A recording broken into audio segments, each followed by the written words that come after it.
Welcome to Barcelona and the 37th America's Cup. We've been talking about it for a long time, but now we are here. In fact, we've been here for a month already, and we've been producing a race report every day. You can find them on the channel in the America's Cup playlist. We've also been making other Cup-related features, comment and analysis too, and we're continuing with our Yanmar Road to the America's Cup series. This episode of OnCourse is a Barcelona Cup special, and if you've been watching what we've been doing so far, you'll notice that the first Cup feature in this episode is one that we ran as a standalone piece a few days ago. So if you've seen it before, just skip it. But the really big thing I want to say is a massive thank you. A few days ago we burst through 1 million views a month. Incredible, and our figures are still going up. Thank you so much. Keep watching and keep spreading the word. So, let's get on with it.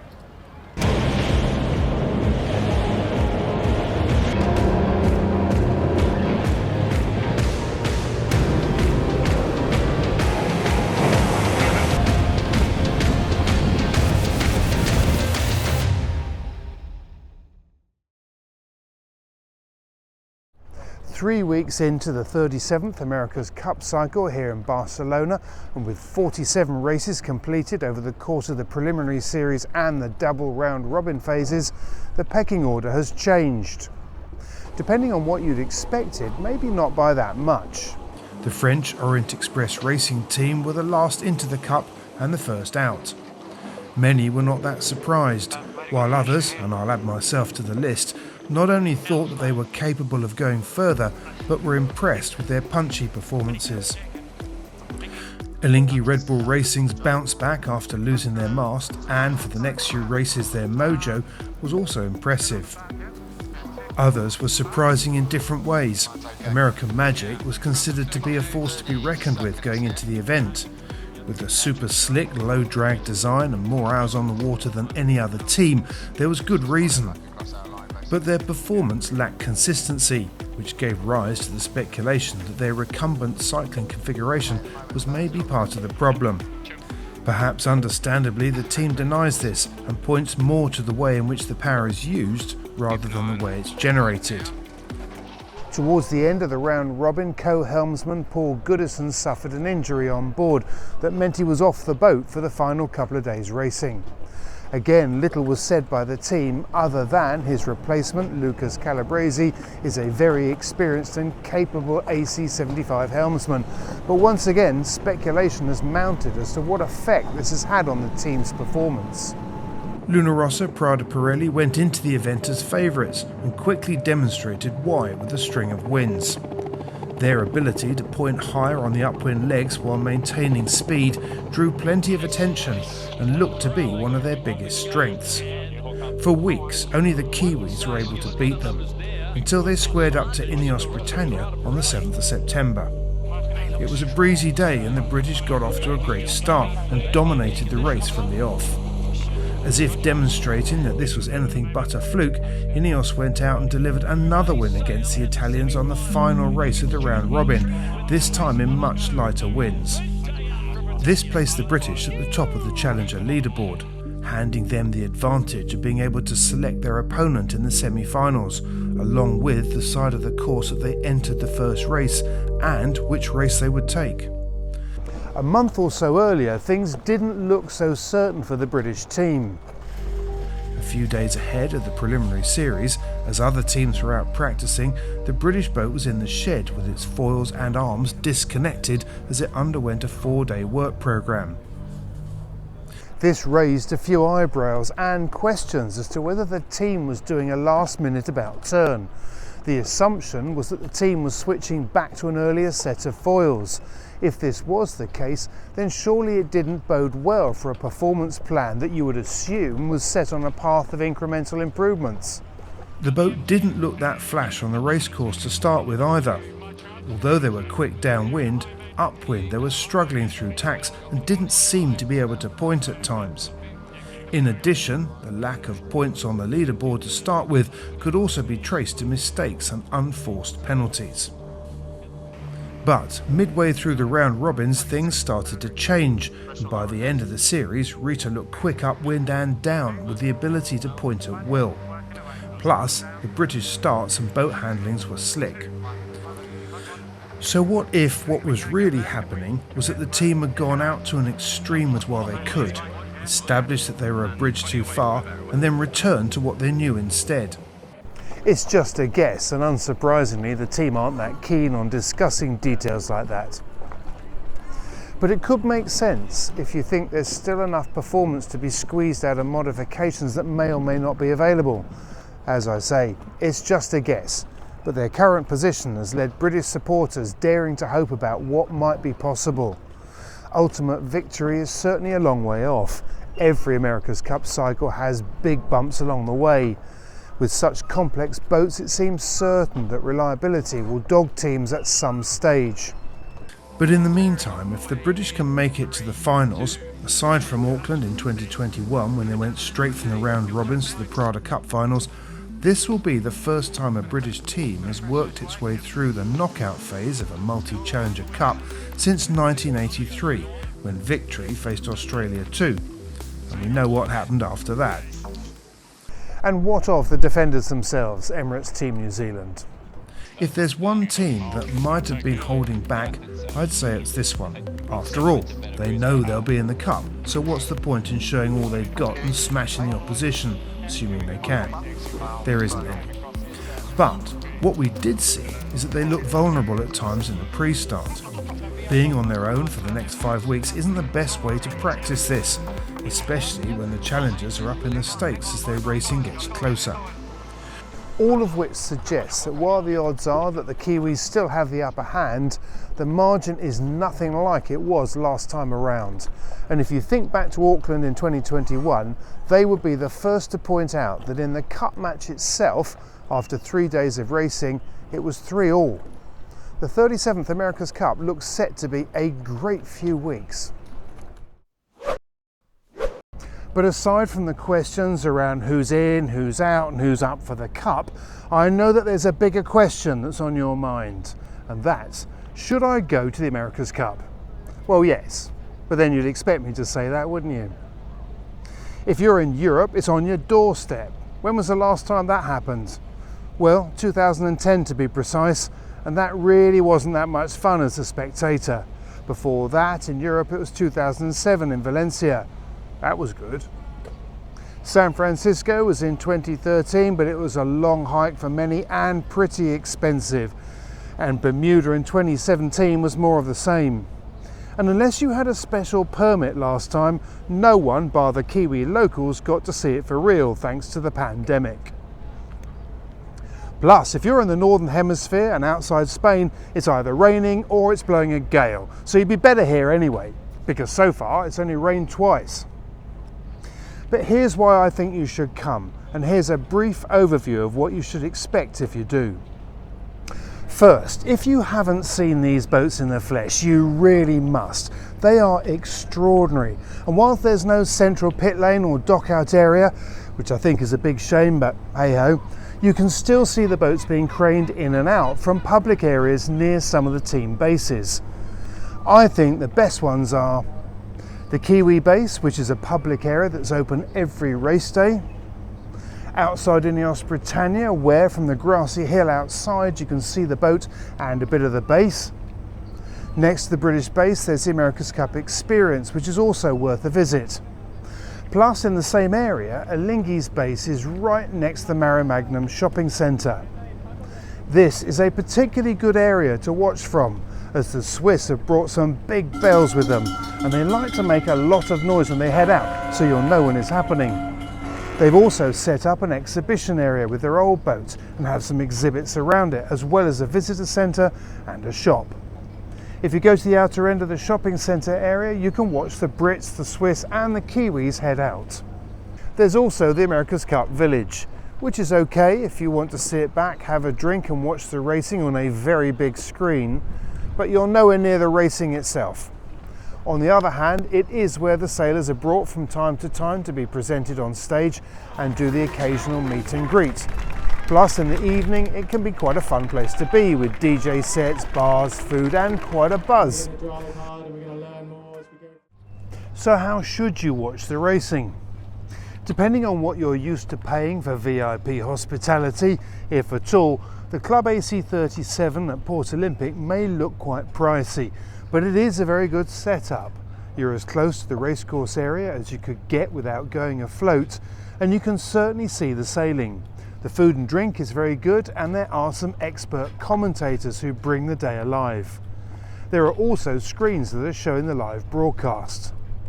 Even with all of this to hand, I would strongly advise taking a decent phone with a 5G connection and some headphones, because you can then be plugged into what's going on the water as you move around. I'd also take some binoculars too. But if €550 a day and upwards is too steep, Port Olympic is still a good area to look out onto the racecourse, but you will need your phone and some kind of YouTube streaming to make sense of what's going on. Along the beach to the south towards the W Hotel, there's a large screen at the Placa del Mar fan zone area where you can watch the racing, and there's another much smaller one at the other end of the beach at the race area of Bogatel. You can also get out on the water to watch the racing, and if you're here for a few days, I'd definitely try and do that somehow. Because while you won't really get close enough to experience the racing, what you will get, hopefully, is the odd flyby from one of the teams. I know it sounds daft, but to experience one of these boats blasting past at full noise is quite an experience, and something you simply can't replicate any other way. It's also the only way to appreciate what the game is now like at 40+ knots. Again, take your phone and headphones to keep tabs on what's going on, and then you won't miss the action. One of the things that makes this cup cycle different is that whilst it'll be running for about 10 weeks, it's pretty compressed to a normal cup, and there's always something going on. The Youth and the Women's America's Cups and the AC40 fleet are going to be very interesting indeed, and there's been lots of chatter about this in the build-up. There's been some concern that not every team has had the same amount of time to practice, and it seems that there could well be a split in the fleet between the haves and the have-nots. But if we learned anything from the preliminary events, especially Jeddah, when it comes to young sailors and what they can do with very few hours on the water, I wouldn't be jumping to any conclusions just yet. So, as a brief guide, that's about it. Overall, I'd say yes, it's worth it, especially because unlike a Grand Prix or a Wimbledon, this is not a regular event. You can't just rock up next year and expect to see it. And based on the last time Europeans could swing by for a day or two, and the fact that everything could change depending on who actually wins the cup, it could be a very long wait until the next one. I come on down. Having announced our new clothing partner, Henri Lloyd, in a previous episode, we've now been able to wear the new summer kit for real down here in Barcelona, and it's been very welcome. As one of the oldest in the business, Henri Lloyd need little introduction, and you may have seen from our features earlier this year that they've spent a great deal of time and effort going back to basics in creating a completely new collection based on some of the key designs that made the company so famous. They've also been very busy in the cup world too, where they're an official partner and technical clothing provider for Ineos Britannia, and continue their long-running relationship with Sir Ben Ainsley. And it's not just the sailors that are kitted out. All of the support crew and non-racing team members are wearing the new range that's also available to the public. So if you want to know more about how they're focusing on responsible performance with a growing list of PFC-free products, or perhaps you just want to know how you can be wearing some Ineos Cup kit, use the QR code here or check out the link in the description below. As Barcelona plays host to the most advanced foiling monohulls in the world, the city has also welcomed a fleet of boats famous for the America's Cup, the 12-metre class. Between 1957 and 1987, these were the yachts that delivered some of the most notorious match racing battles. The most famous of them all was Australia 2's win in 1983, when the America's Cup was lifted from the New York Yacht Club for the first time after 132 years. Today, a fleet of 13 12 metres have joined the Puig Vela Classica.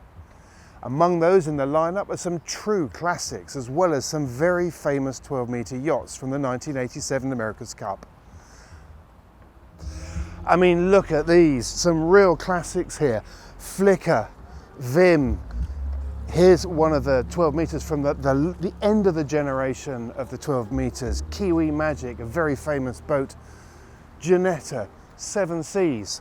All the way down here we've got Kookaburra 2, we've got French Kiss, South Australia. Those three boats alone, including Kiwi Magic, were the ones that represented the end of the 12-metre generation. What a fascinating display, and how apt to have it in the middle of the 37th America's Cup.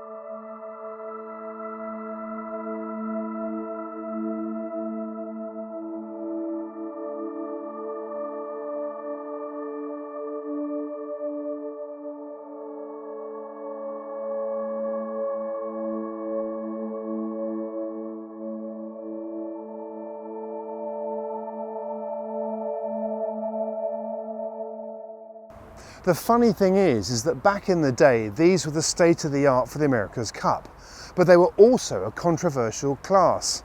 Many people couldn't understand why a style of boat that was so at odds with mainstream racing had anything to do with their sailing. Sound familiar? At the very least, let's hope that the modern cup boats don't suffer the same fate as this generation. 1987 was the end of the road for the 12-metre in the America's Cup.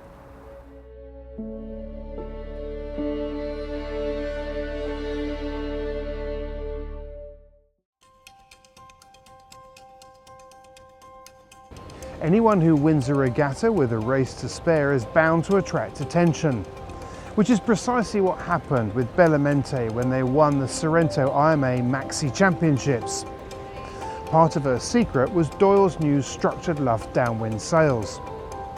According to CEO Mike Sanderson, in order to turbocharge the latest generation of Maxi 72s, some have been lengthened while others have added twin rudders and water ballast.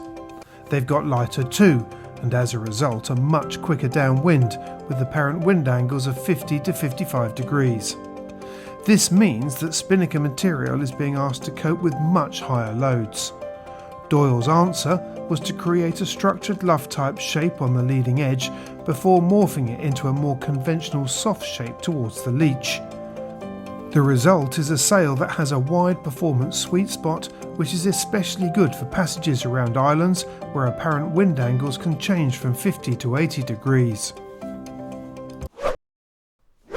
You don't have to sail a fast boat to get bashed and bruised, but the fact is that it's more likely that you will on a modern machine. Be it a Class 40 or an Imoca, these can be brutal machines at speed. Musto has been working in partnership with someone who knows a lot about this, former Vendée Globe winner and long-time offshore rock star Armel Leclerc. Together they've developed MPX Impact. The particular focus has been on protecting the stomach, arms and knees to absorb shocks that would otherwise be inflicted on the body. The advanced impact-resistant material is soft and flexible in its resting state, but it stiffens immediately on impact and disperses the energy. The result is kit with the fit and feel of conventional high-end foul-weather gear, but which reduces the risk of injury to joints and markedly reduces bruising, even in relatively moderate conditions. In the past, weight was the factor when it came to the overall loading of the boat. Today, one of the biggest influences on the size and type of deck gear is form stability and righting moment. Reckmann know this well. The Swan 88 is a good example.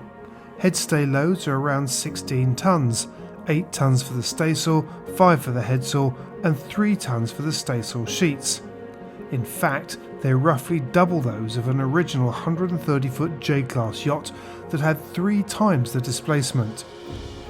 But with crew numbers being significantly less today, building deck gear that can work at all levels is a challenge. The UD headsail furler range is one of several good examples of how smart engineering in the Reckmann range can make this possible. The units are compact, powerful and have lightweight foils which help to reduce pitching and create a more comfortable motion at sea. Just one item in a long inventory of ingenious and reliable designs. Originally run in 1957, the Admirals Cup became the holy grail of offshore yacht racing and was last won by the Royal Prince Alfred Yacht Club from Australia. The format will follow the lines that made the event so famous, starting with a short offshore race. A series of inshore races then follows before the Rolex Fastnet race completes the series. Expressions of interest have already been received from 14 nations, with Yacht Club de Monaco expected to make its Admirals Cup debut. Among those, Sweden is expected to field at least one team, and Eric de Turckheim's teasing machine is one of the French entries. Baraka GP, the Curve 43, is the Dutch offshore sailing team's entry in the smaller boat class, while the 52-foot DSS foiler Tuliketu is the big boat entry from Finland. The first race gets underway on the 19th of July from Cowes. As the America's Cup has become more extreme, it's easy to think that the link between what's happening at the sharp end of the sport and more mainstream racing has been broken. Where the Cup has previously provided innovations that have trickled down into Grand Prix races and beyond, the move into foiling machines sailed by crew clad in helmets and body armour seems to have little to do with the rest of us. There are also some new expressions that are crept in too.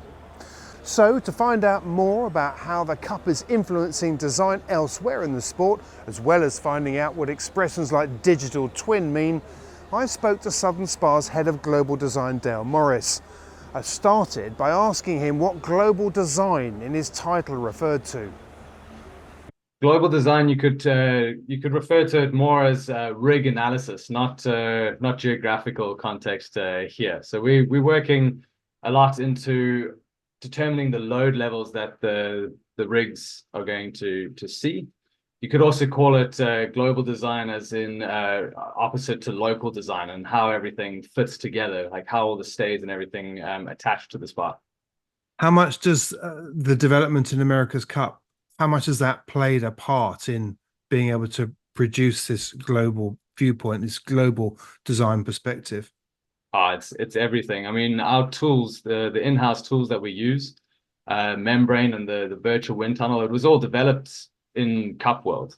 It's been going on since the 90s, even earlier perhaps. And every Cup cycle, those tools are being advanced and developed even further. When you do your performance prediction, it's based on as close to the real world digital twin as possible. So then making sure that those performance predictions are correct and accurate, that then we can pull that through into the load analysis of the rig, and then all the way through into the design and development, the manufacturing of the spars, and then right through into commissioning, where we actually setting the rigs up to these predetermined pretensions that were used right at the start, right at the performance prediction end, before everything's decided, everything's locked in. We set the rig up to what we call a dock tune, to these certain loads. We can follow that right through so that you end up getting the right outcome, or the outcome that you expected. We try not to leave anything to chance. For a lot of people, I mean, maybe not in super yachts, but a lot of people in the racing scene and cruising scene and the rest of it, setting up a rig is a very sort of touchy-feely experience. They'll wind it on and they'll put it on the breeze and they'll look up the rig, then they'll look at the leeward rigging, they'll look at the V1s, the D1s, and the D2s, and to see how much slack there is in it. But I guess nowadays, with the loads and the performance of much bigger rigs and much more complex rigs, you can't do that, can you? It's not I guess it can't, from what you're saying, it can't be subjective anymore. You've got to be working to numbers and precise loads, and you can't go and just feel it. Exactly. Our customers come to us because they know they can trust the numbers that we're putting out. And as you say, when it comes to a really large super yacht, the idea of being able to just, take a few turns here, go for a sail, make a little adjustment there. I mean, to retune a big super yacht, talking 50, 60 meter, length yacht, that operation doesn't happen in a few minutes. It's a half a day's operation with a team of riggers. It can cost in excess of 100,000 euros to get a crane in place to be able to make these adjustments. It's we expect it to be working to such a high level of accuracy that once it goes into the boat, we set it to our numbers, and everything going well, that's the last time you'll need to touch it. Yeah.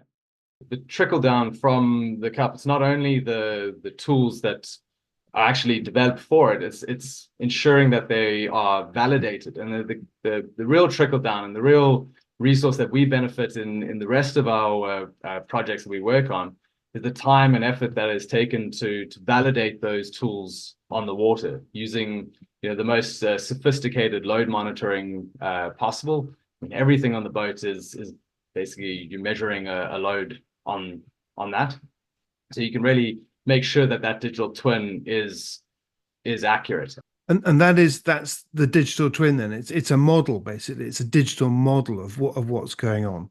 Yeah, precisely. I mean, you input everything, the geometry, the stiffness of all the elements that are in the model, how everything connects. Can the connection hinge, or is it fixed? You have to apply the stiffnesses of every little part, and it's that the devil's in the details, right? So using the same model that we would then use for the rig, we're providing that basic model right up in the front end of the design process. When the load monitoring side of things is coming right through, we're seeing boats down to even Olympic-sized dinghies. They're putting load monitoring systems onto the boats. Whether they allow that in the class or not is that's another thing. But certainly in training, we see a lot of people, even when it's not allowed, they want to be able to get these reliable and consistent settings,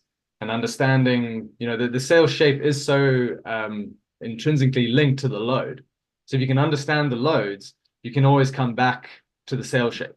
And so I think that in that sense, whether you're doing it digitally, like in computer design, or you're doing it retrospectively with using the load monitoring, understanding the performance, and recording that those settings, I think we see that already today, and I think it's only going to get more prevalent, and more things are going to get load cells. But at the end of the day, it's always good to keep your head out of the boat and look up at the rig.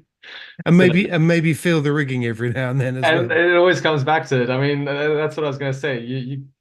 You can spend all the time on computer, but if you don't get your head out of the boat and take a look up the rig every once in a while, yeah, it's easy to get lost in the numbers. Hi, it's Lucy from LV Yachting. It's one thing to watch the America's Cup on a big screen, but it's quite another to experience an AC-75 whizzing past at 45 knots. As part of the America's Cup Super Yacht programme, we have a designated viewing area on the edge of the racecourse. Stella is a stunning Swan 82 that can offer an unrivaled experience for the America's Cup. She has a modern contemporary feel with an air of luxury, offering exceptional comfort and style. She comes with 3 professional crew to look after your every need. Equipped with a 5G mesh network, widescreen smart TV and Bose sound system, she has the latest technology to bring the race commentary and analysis direct to you on the boat. Stella has a confirmed berth in Marina Portbel, located in the heart of Barcelona. This offers the perfect vantage point to immerse yourself in the America's Cup. Stella will be within walking distance of the New York Yacht Club American Magic Base and in prime position to watch Team Alinghi and Emirates Team New Zealand on the dock. Stella can host 12 guests for day sailing and can accommodate 6 guests sleeping on board in 3 ensuite guest cabins. Our chef Susanne is passionate about cooking, and her style of cooking has been inspired by her extensive travels. She likes to work with fresh seasonal ingredients sourced locally. The food will reflect the area and can be tailored to your preferences and dietary requirements. We look forward to welcoming you on board Stella this autumn for the 37th America's Cup in Barcelona.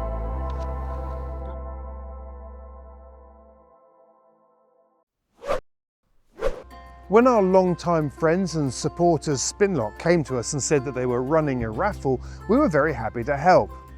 The Cowes-based company is offering a great opportunity to join them at their offices and factory for an experience day, building your own product to take home.